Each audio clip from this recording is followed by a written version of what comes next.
சேவை செய்யணும் தான் நாங்கெல்லாம் வரோம். இல்லைன்னா கவர்னராகவே இருந்திருப்பேன். ஒன்று, அதனால் இதற்கு நான் கருத்தை சொல்லிக் கொள்கிறேன். ரெண்டாவது, நான் ஸ்டாலின் போன்றவர்கள்ட்ட ஒன்றை வைக்கிறேன். உங்க இணையதள வாசிகளை அடக்கி வையுங்கள். சும்மா இஷ்டத்துக்கு எழுதுனா தோல்வி என்பது எல்லாருக்கும் தான் வரும். ஆக இஷ்டத்துக்கு எழுதுறாங்க. மறுபடியும் என்ன பரட்டான்னு ஆரம்பிச்சு சொல்றேன். பரட்டனால இது ஒரிஜினல்பா, இது ஒரிஜினல். விளையாடுறீங்களா? ஆமா, பரட்டாக்கு ரெட்டுன்னு சொல்லிட்டேன். அது ஆமா. இணையதள வாசிகளை அடக்கி வைங்க. மூஞ்ச விகாரமா போறது. இன்னைக்கு ஒருத்தன் போட்டிருக்கான் மூஞ்ச, என் மூஞ்ச விகாரமா. நான் ஒன்னும் அழகி கிளைக்கெல்லாம் சொல்லிக்கலையே. நாங்க மக்களுக்கு அழுக்காதான் இருப்போம். ஆனா உங்க இணையதள வாசிகளை அடக்கி வைக்கலன்னா எனக்கு கெட்ட கோபம் வரும். அதனால தோல்வியெல்லாம் சகஜம்தான். இப்ப அகில இந்தியாவில் நாங்க வெற்றி பெறலையா? இப்ப 40 MP வச்சிருக்கேன். என்ன செய்வீங்க? வெளிநடப்பு செய்வீங்க. நாங்களா தான் வழி நடத்தி இருப்போம். நீங்க வெளிநடப்பு செய்வீங்க, அவ்வளவுதானே. நான் போன வாட்டியே ஒரு பதிவு போட்டேன். காதருந்த ஊசி மாதிரிதான், எதுக்கும் பயன்பட மாட்டாங்க இவங்கெல்லாம். போய் கலாட்டா பண்ணுவாங்க, வெளிநடப்பு செய்வாங்க. இங்க உள்ள MP கடிதம் எழுதுவாங்க. அதனாலதான் ஸ்டாலின் தப்பு செஞ்சுட்டாரு. ஏனென்றால் மத்திய உள்ள ஆட்சியோடு இணக்கமாக இருந்தால் தமிழ் மக்களுக்கு நல்லது நடக்கும். உங்களுக்கு அது தேவையில்லை, வெறும் அரசியல் தான் உங்களுக்கு தேவை.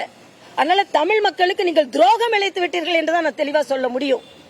ஆனாலும் எங்கள் பணி தொடரும். இந்த அலுவலகம் மக்களுக்காக பணியாற்றும்.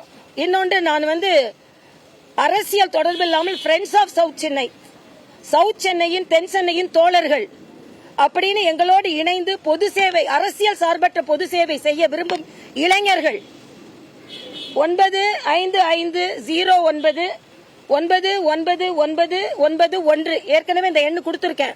இல்ல வாட்ஸ்அப் பண்ணுங்க. ஏனென்றால் பெரிய இளைஞர் படை, பெண்கள் படை தேவை இருக்கிறது மக்களுக்கு சேவை செய்வதற்கு. அதனால இந்த சேவை நிச்சயமாக தொடரும். தென் சென்னையில் தேர்ந்தெடுக்கப்பட்டாலும் தேர்ந்தெடுக்கப்படவில்லை என்றாலும் நாங்க தான் பாராளுமன்ற உறுப்பினர். ஏன் நான் இந்த அலுவலகத்தை திறந்தேன்னா, நான் சுற்றுப்பயணம் செய்தேன். அது வெறும் பிரச்சாரத்திற்கான சுற்றுப்பயணம் இல்ல, மக்களுக்கான சுற்றுப்பயணம்.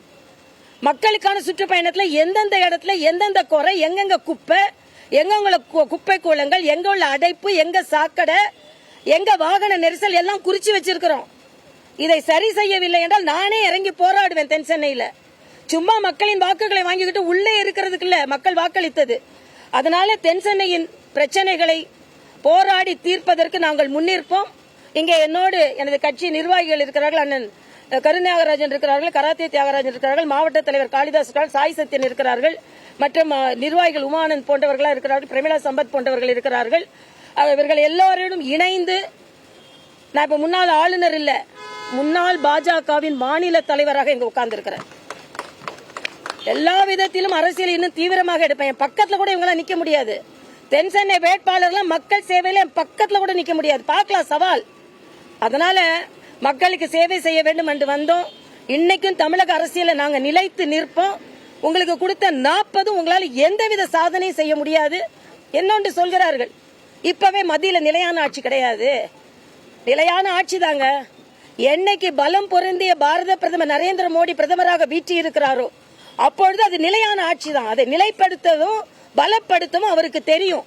அதனால இன்னும் தமிழகத்திலும் நாங்கள் அரசியலை தீவிரமாக முன்னெடுத்து செல்வோம். 2026 களம் எங்களுக்கான களம் என்பதை நான் இங்கே தெளிவுபடுத்துகிறேன்.